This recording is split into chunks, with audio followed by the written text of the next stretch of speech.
Welcome to the Life Transform podcast. I'm Simcha. And I'm Sarah, and we are here chatting, sharing real life, real stories, Deep truths, all about living a life transformed. It's all about how God impacts our life and how we're changed and how our life becomes a significant impact in the lives of other people.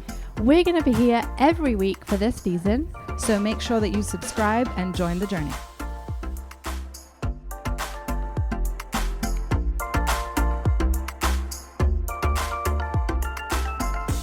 Welcome back to season 2. Incredible. We are so excited to be back with you and recording yet another season of the Life Transform podcast. I'm Sarah. And I'm Simcha. And we are extremely honored that you've come back after season 1, which was really fun to do. Yeah, it's really clear that this is basically inviting you into our perfectly regular, normal conversations that we have most days. In fact, it's true. I think most of this season has been born in long trips in the car, hasn't it? Yes. Just conversating about life or voice and God. Messages on the phone. Also lockdown. True. Yeah, we should acknowledge that we are just coming out of a year of lockdowns, multiples. Yeah. Thanks to COVID-19. I think Israel has on track the most locked down days on record in the world. It also has 70% of its population vaccinated at this point. Yes. Whether you agree or not, the truth of it is that we are transitioning into kind of a different season of life. Mm-hmm. And I think that it's really exciting that we're doing this podcast as we are transitioning out. Yeah. Speaking of transitioning and transforming, I have a question. What was your secret lockdown life look like? Brilliant question. Secret lockdown life. Secret lockdown life. Well, I think everybody's secret lockdown was pajama life. I think this emerged very clearly. No need to get dressed for multiple days on end. Which I had to explain to my children did not mean that they didn't have to shower, given that they were already ready for bed at 9 a.m. in the morning. I think that was funny. The Zoom work attire came out where you're dressed on just the top half. Yeah. That was quite fun to try out for a few. It did get boring though. I did find that after a while I needed to get up for the sake of my sanity. I think I found that anytime I did go out, I dressed nicer than I would usually. It was like an opportunity to wear the shoes you like never got to wear anymore. Or shopping in heels was a thing for sure. Oh, and that's another funny thing that happened, right, to us, where going to a convenience store or a supermarket became like a date, a big day out. You know, such a treat. We were finding. So you should know that Israel is kind of an island, really, ultimately. And so finding products from other countries became like a sport for us during COVID. So we would find new markets where you could go and find things from other countries. I've just thought of my absolute best secret lockdown. Here we go. I have now got a British soup brand dealer. It's true, I remember. I have a black market contact who does do back alley deals with tomato soup. It's true. She gets in her car. I do. She puts a black mask on. Kind of across my face. Yeah. And she drives to a pre-agreed upon location. I do. With a pre-agreed price. Yeah. And we have a wheeler dealer. The deal goes down. And she comes back with soup. And chocolate cans from England. Yeah. From Caesarea, of all places. I think that is really definitely reached a new level. Yeah. A new height. Mm-hmm. Yeah. That was my greatest discovery, that I can get Heinz tomato soup even in Israel in the middle of lockdown. That's my big dirty secret. What's yours? I think what is my secret? Well, obviously not getting dressed in the morning for as many days as possible became, an important thing. It's like a challenge, isn't it? How long can we go? Yeah. Just brush your teeth, wash your face, and stay as you are. Yeah. I think I spent more time sitting in my garden, which was just really incredible. Yeah. for sure, the first lockdown. And then the second one was weird. It didn't feel good. By the third one, it didn't even feel like a lockdown because I don't think most people really observed it properly. So yeah, I think also this year I have gone on so many more walks in nature. So much more. Than the normal years. And I'm kicking myself thinking, why didn't I do that before? So will you continue? Yeah, I definitely want to. I mean, I think this has really been something. I've lost it actually in the last 2 months maybe because kind of life's been getting back. Yeah. But I'm making a mental note. I need to do that. I realized how blessed we are to live in the countryside. I think I was regularly looking at family and friends that live in cities around the world that have been locked down, friends in apartment blocks in the middle of cities, and just how hard that must have been, or still is for some people, to be in lockdown in an apartment with no outside space, nowhere to go, nothing to do. Yeah, especially with young children. Oh, so hard. But praise God, we seem to be emerging from this season, which is, we're very, very blessed. It's not passing me by that this is a massively privileged place to be, no matter the opinion. Because actually, even those that haven't taken the vaccine are still getting to enjoy coming out because of those that have taken it. Yeah. So, yeah. I think it's a great segue actually in what we're going to talk about today, which has to do with keeping up your dedication and your fire and your passion for God in all seasons, because we've just been through this extended season and it's affected, everything. Yeah. And different people in so many different ways that it's worth talking about this. I just want to acknowledge season 1 before we move to season 2, though. It's been wonderful to get all the kind of responses and reactions of people and some of the incredible testimonies. We're sitting here just sharing our lives and what we were going through in a real way. But it's really something that's impacting people in other places in the world and causing people to think and change and transform, which is incredible. Yeah, and also some of the topics that we're going to be addressing in this season have been requests from people who listened in the first season and had thought of things they wanted to be addressed in this new season. So we're really excited to have had some of your input on what we're talking about in this season. I think the one we've had the most references to is Donuts in the Desert. Oh yeah, big time. People like that one. I wonder why. Why do you think that is? I think it's relatable. I think everybody has desert seasons and everybody needs encouragement in that season. And I think more people than we realize are walking that. And so hearing some positives and some areas that can be beautiful about that season in life is a really valuable thing for people who are walking it in that moment. So I guess today's episode is in some ways a continuation, but more about how we handle, the different seasons in life, and how we persevere and how we endure in it. Because sometimes even when you find those beautiful moments in the desert, that little flower, the season is so extended. I know with COVID, I remember, March, right, 2020, we were like, okay, in, 6 weeks, 8 weeks, I mean, by May, I'll be traveling again, I'll be fine. Here we are. It's been over 12 months. And nothing, life is not in any way guaranteed, to return to what it was. And there's no actual outlook to when that's going to happen. And so when you have those small moments or encouragements along the way, you can kind of bounce from one to the other. But what happens when you don't have that? So it's a long, drawn out, knock down, drag out season where you have to endure, beyond. Yeah. I mean, what's interesting about this particular season that we've all just been through is that everybody was forced into this season of waiting en masse. And I don't remember ever having had so many conversations with people about how, well, I'm just waiting and now I just have to wait and see what God does. I just have to wait. And we were all forced into that.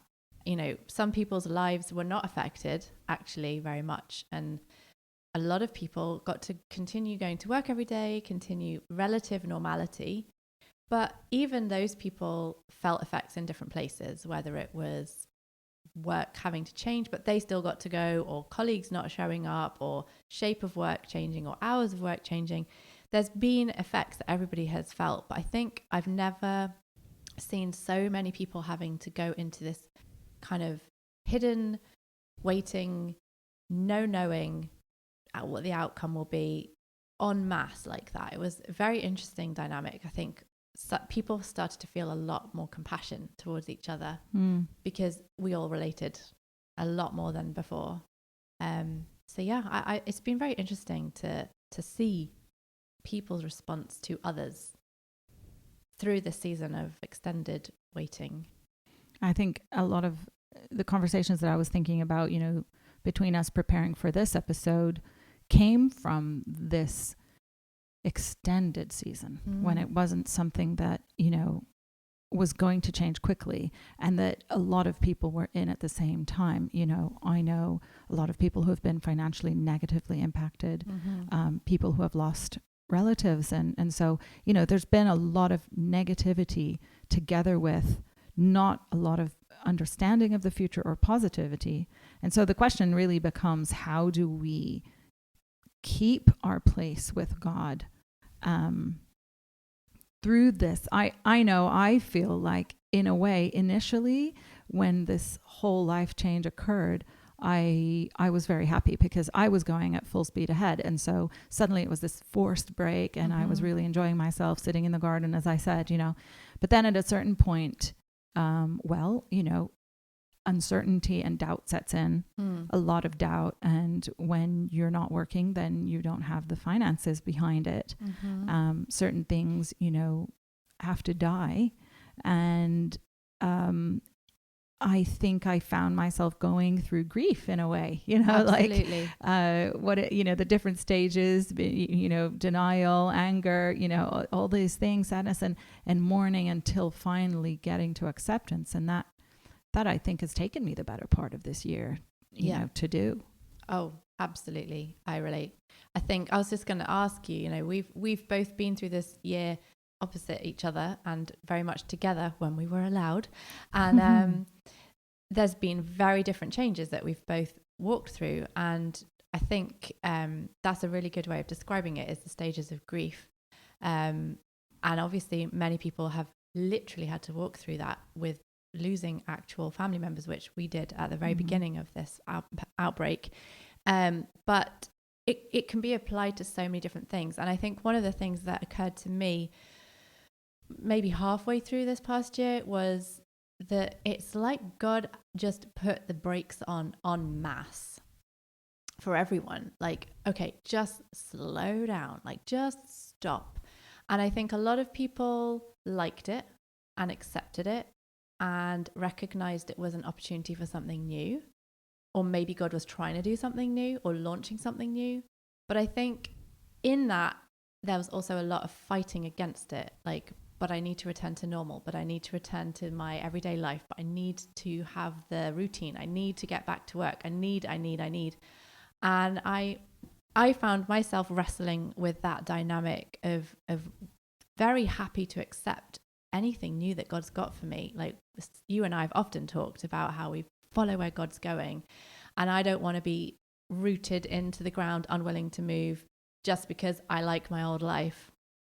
I'm, you know, there, but there is also that wrestling with the disappointment of when things don't go where you were enjoying your life and where you actually liked what was happening. And maybe there's disappointment or even despair and desperation and just so many D's: desperation, disappointment, despair, all these emotions that you can feel when you're having to lay something down that you liked, while also being excited about what it is that God is doing next. I've definitely walked and crossed over that line to both extremes regularly.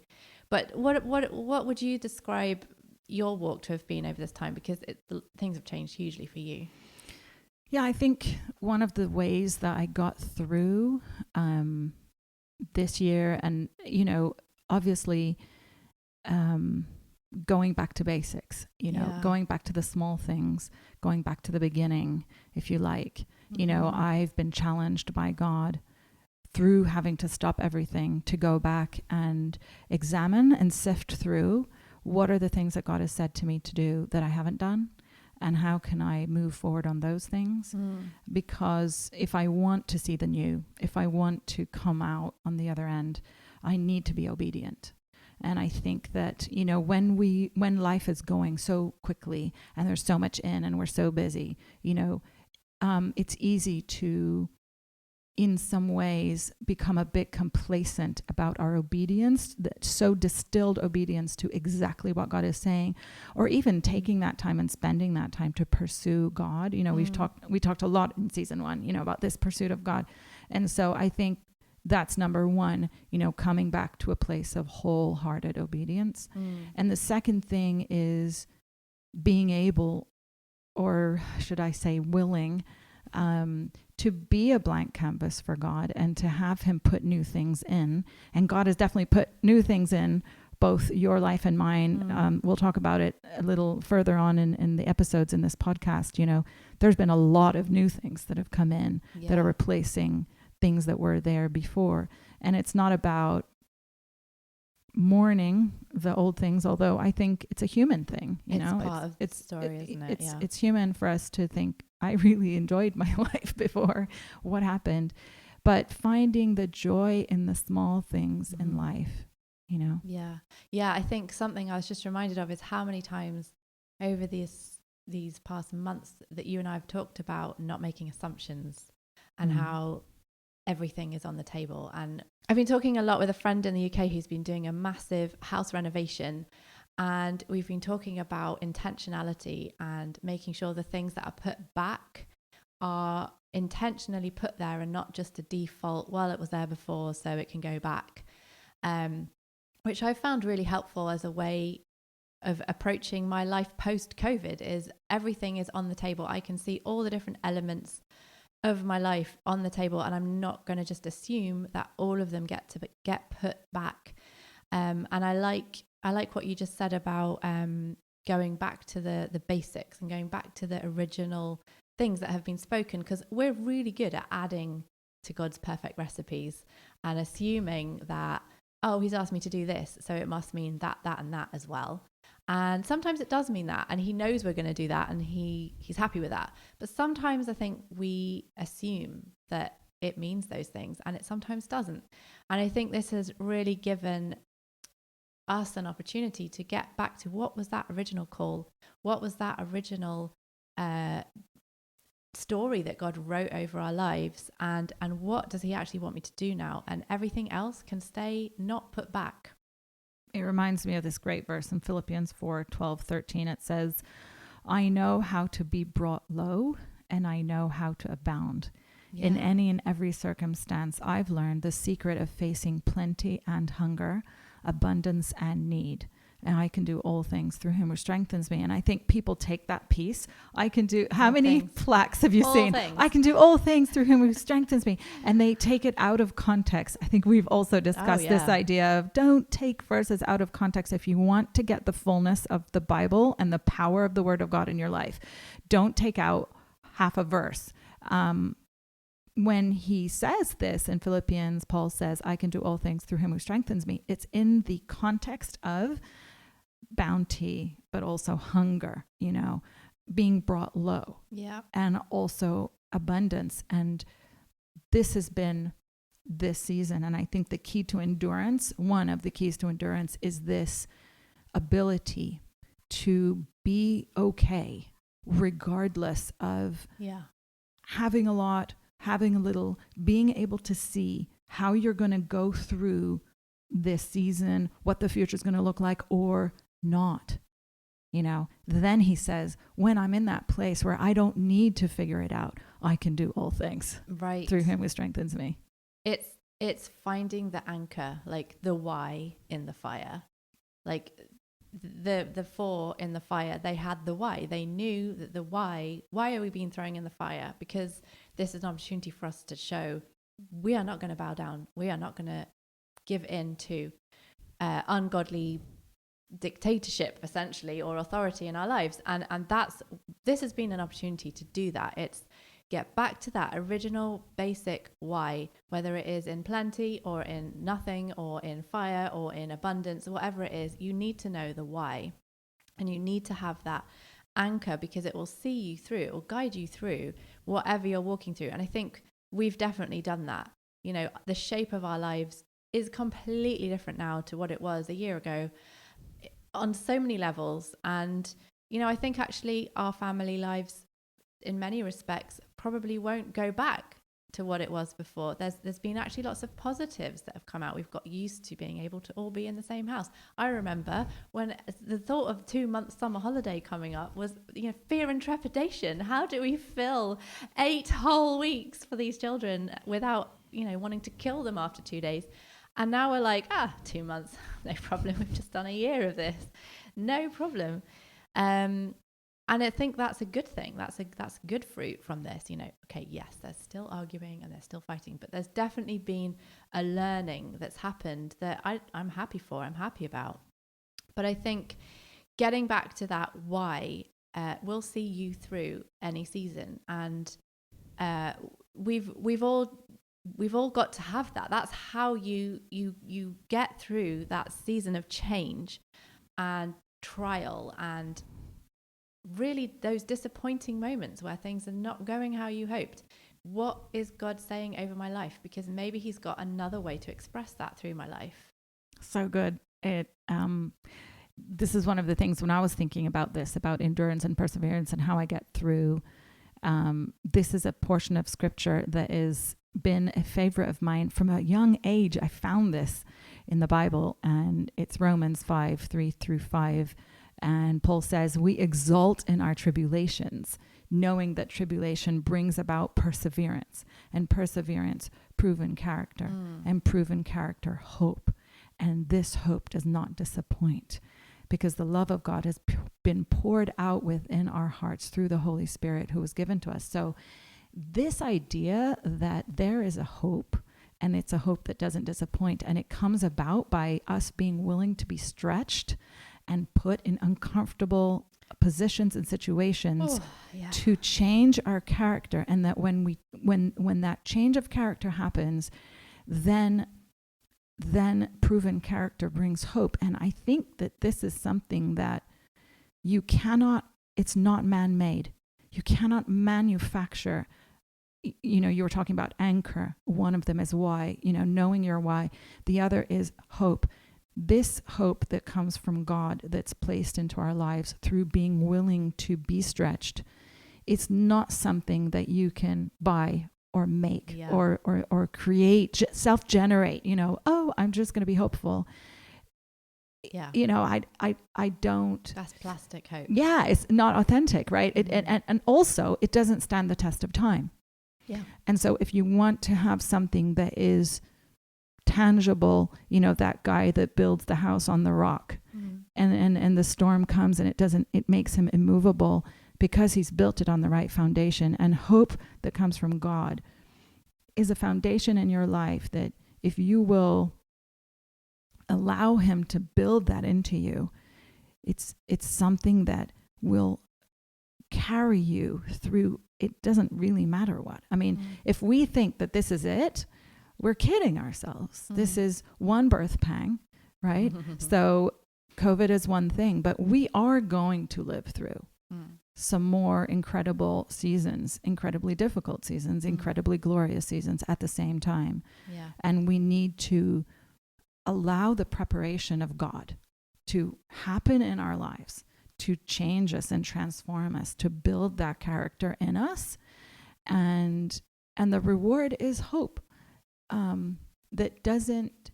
It transcends my mind. It transcends my logic. I'm so practical. I'm always looking, okay, if this, then this, then this, then this. I want to see the full story. And I've had to really sit back and, to be very honest, I've definitely found myself having to challenge myself this year. Do I really believe, you know, what I sing? Do I believe what I say in a very real way, you know, and come face to face with it and say, either this is real, you know, and I can hold on to it, or, you know, it's not going to go well for me because I'm not going to be walking according to God's will in my life. It's so good. I would completely agree with that. I've regularly had meltdowns, and my husband has been like, you know what, I'm not even going to indulge this. You've written an entire book that will give you the answer to that. So just eat your own words.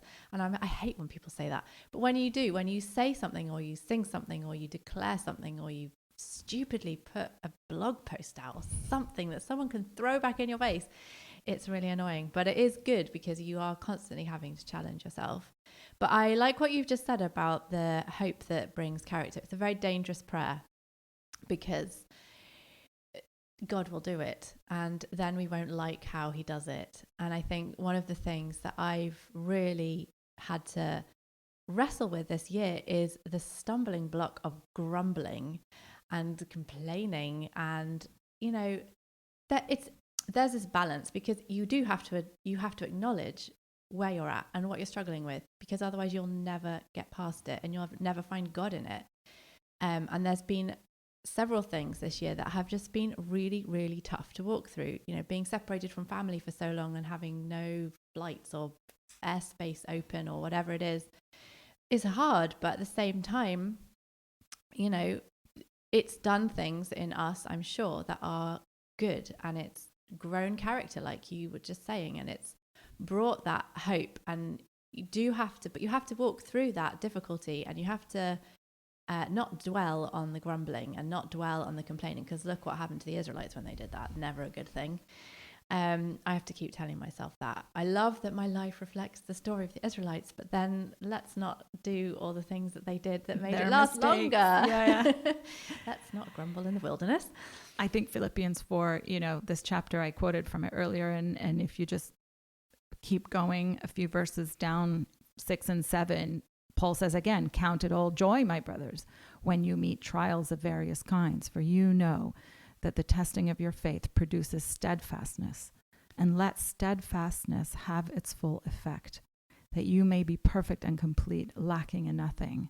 I think that's incredible, that if we persevere, we will lack nothing. The steadfastness is this place that's produced by the testing of our faith. And so actually, when we go through a season of having to endure, a season of having to maintain our place of passion towards God, it's producing steadfastness.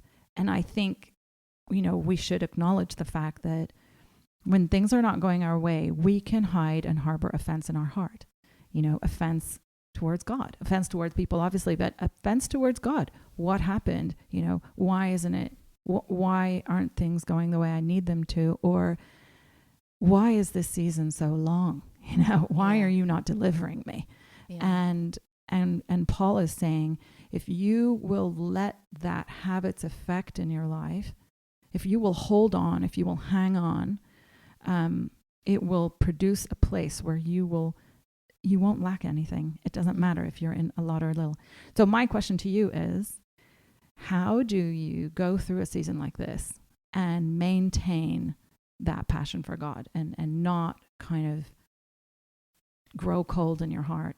I think that is an awesome question, and I was just about to give you the answer before I knew the question. That is how in tune we are. I think it's all to do with, much as I hate it, it is to do with this juxtapositioning that Paul seems to really get from these verses that you've just read today. It's this, okay, challenge accepted moment where you're willing to go through things. And in that moment, it's always that, back to that question that we asked a lot in season 1 is God good? And is God good to me?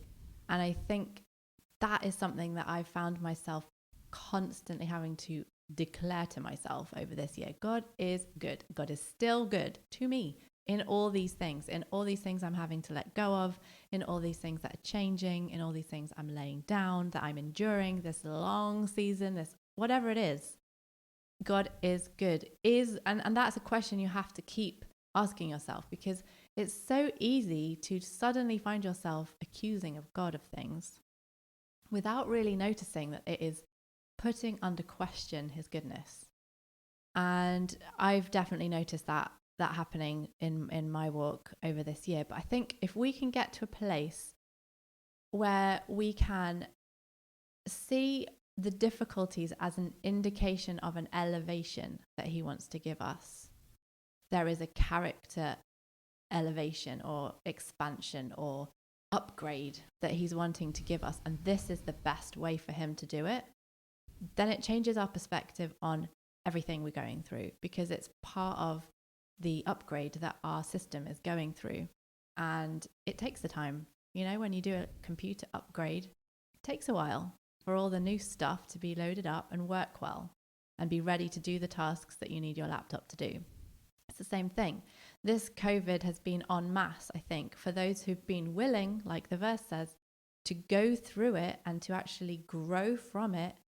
It is a mass upgrade. And my question is, why? Why do we need a mass upgrade? What is coming? What are the tasks that God has for us to do that this was required for us to be upgraded for? That's how I've kind of been looking at this whole thing more recently. That's so good. Yes, I think it's really incredible what you just said. And it's reflected also in iAscend, in our online program. If you don't know what that is, iAscend is Awesome. It's an online program of a journey of transformation you can go through with touring in Israel to different places that really reflect the messages of a transformed life, some teaching, some different activities and things that you can be exposed to. So check that out if you haven't already, iAscend. But one of the things that we addressed, in that first journey of transformation in the first season of the podcast has to do with this idea of pruning for greater fruitfulness. Yeah. When God is pruning you, when God is taking these things back, and even en masse, it's because he wants to have fruitfulness abound. And if you can fix, this has been one of the keys for me. If I can fix my eyes on the goal, like Paul says, on the prize, forgetting what lays behind and striving forward, sometimes against all odds, even just emotionally, mentally, physically, spiritually.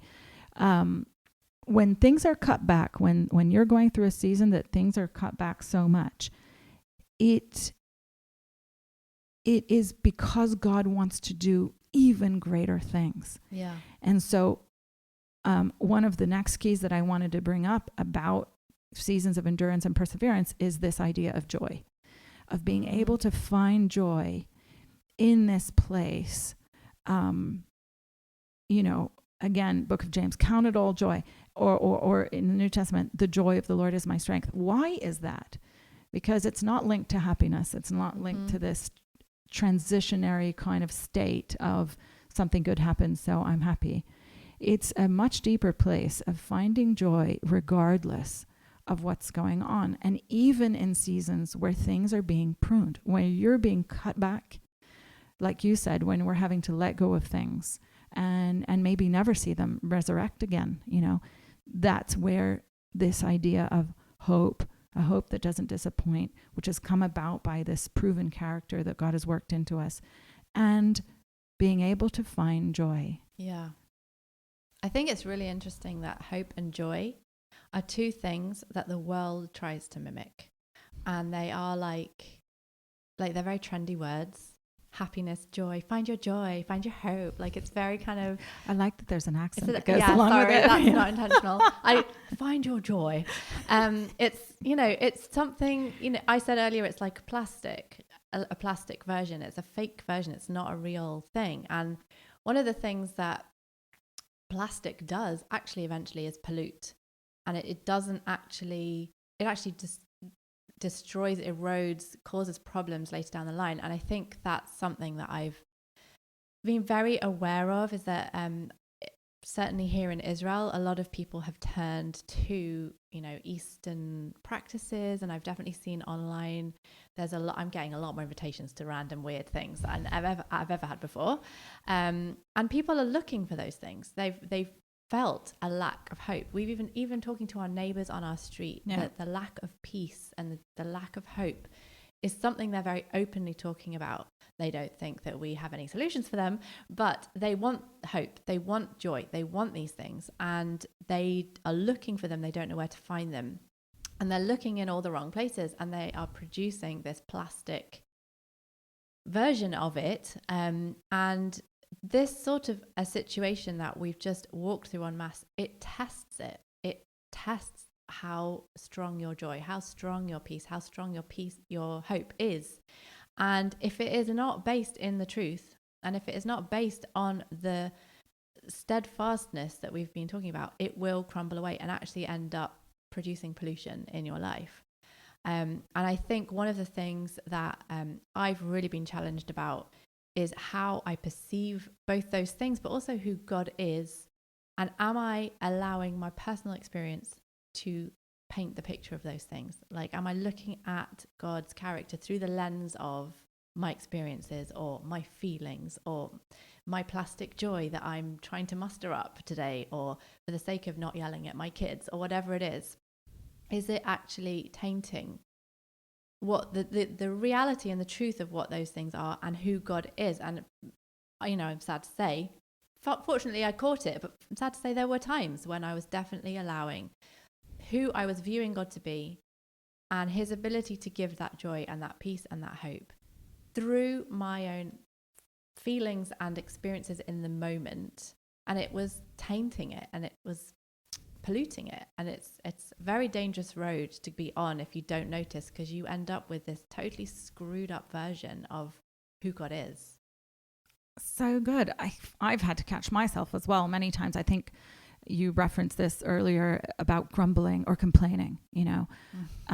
Am I complaining about these things? And I've got an incredible husband, and he'll listen to me, you know, and it is really, you know, a wonderful non-judgmental sounding board. But if, like you said, if we succumb to that, if we come under that, you know, it will anchor itself in our life. Yes. And so one of the keys that I've found to overcoming that, or not even allowing that, is there's this principle, you know, where if you do the opposite, you know, so the opposite of complaining is actually thanksgiving. Yes. And so there's this incredible principle, and I've used this many times. I've written songs about this, about using thanksgiving and gratitude to bring about change and transformation and breakthrough. And, you know, David says in the Psalm, come into his gates with thanksgiving, you know, into his courts with praise. Why is that? It's because when you purposefully decide to sit down and start to thank God for things, you come out of complaining very quickly, because what it does is it starts to remind you of what God's done and what God's done for you and who he is. And when you're looking at him, it's not possible to look at something else, because you're focusing on him. And so this, I would say, is another important key to perseverance and to endurance and to going through these seasons, but keeping that fire inside of you alive, is waking up in the morning and finding things to say thank you for. And then middle of the day, if I'm struggling, you know, hey, find something to say thank you for. Just before I go to sleep, take a moment, quieten yourself, say thank you. And it's this principle that King David uses. He reminds himself of the things that God has done for him as he's going through difficult things. And so Thanksgiving is a key to joy. It really is. I think one of the things that you've just reminded me of, the beginning of the first lockdown over a year ago now, one of the things we decided to do with the kids home, and, you know, they struggled with this sudden shift in life. Like, suddenly they're cooped up all day, nothing's happening, they're having to spend all day in front of screens, they miss their friends, they're missing trips, they're missing holidays, they're missing all kinds of things. We started a gratitude jar, and we were telling them every day, you know, find something about someone in their family and something about the day to be grateful for, and put it in the jar, and we'll read them at the end of the week. And it turned into this really nice ritual kind of thing that just caused everybody to have to intentionally look for those things. And it doesn't come naturally to us. I think that is something, it's really sad. So true. There's so many things to be grateful for, but it doesn't come naturally. The natural thing is the grumbling and the complaining and the looking for the negative and the being a martyr and letting everybody know about how terrible things are for us. That's what somehow, so it's not an attractive thing, because I don't know why we do it, but we do it. And trying to change that culture, like you said, to intentionality to it, it does change everything. But to add on to that, you know, there are days when it's really hard to find something to be grateful for. And something that I've been reminded of just even this week has been the amount of lies that we believe about who God is. And we don't believe them intentionally, but they just creep in. And one of the things that I'm doing a business course, and one of the things we did at the end of it this week was stand up and as a group talk about all the lies that we've believed that God is and about who we are, and replace it with, I believe this, about, you know, the solid biblical truth about who God is and what he's done. And those are things that we can be grateful for. And it's actually very easy once you start realizing you can be grateful for the entirety of God's character. There's a never-ending list of things to be grateful for, and it doesn't have to be, thank you that I had a nice day out at this shop or this mall, or that I could do stuff or go stuff or get stuff. It can just be gratefulness about, thank you that you're faithful. You know, thank you that you are always there. Thank you that you enjoy being around me. You know, all these very basic, simple truths can be things that can help develop that gratefulness, even when you can't see events in your day to be grateful for. I think that's an incredible exercise. I don't think it's just for kids, you know. So No. if you're listening to this and you want to change your season of perseverance and endurance, I challenge you to get a little mason jar and put a little to go to the home store. Put a little note on it called the thank you, or the thankfulness jar, or whatever you want to call it, the gratitude jar, and start to put little notes, verses, whatever in there. And I think just if you have that in your kitchen somewhere, or, you know, every time you walk past it, you're just going to smile, because it's going to remind you about this process that God is doing and how he's transforming your life through this principle. So we really hope that you've enjoyed this. I think just quickly summarizing what we've been talking about today, how we get through these seasons, how we maintain our passion and our place with God. First of all, know your why. Secondly, submit to the process of transformation, of being able to be stretched so that your character can be built, because that will produce hope. And the next key that we talked about was finding joy. And joy, this joy that passes understanding, this joy comes from just doing the stuff of gratitude, you know, being thankful to God. And I know that if you apply these things to your life, you will find joy in being able to even persevere. You know, this might sound a little difficult to some people, but I'm just going to say this as a final thought. I've talked to people who have endured very serious situations, you know, coming from countries like in the Far East, where they've been imprisoned for their faith and different things like that.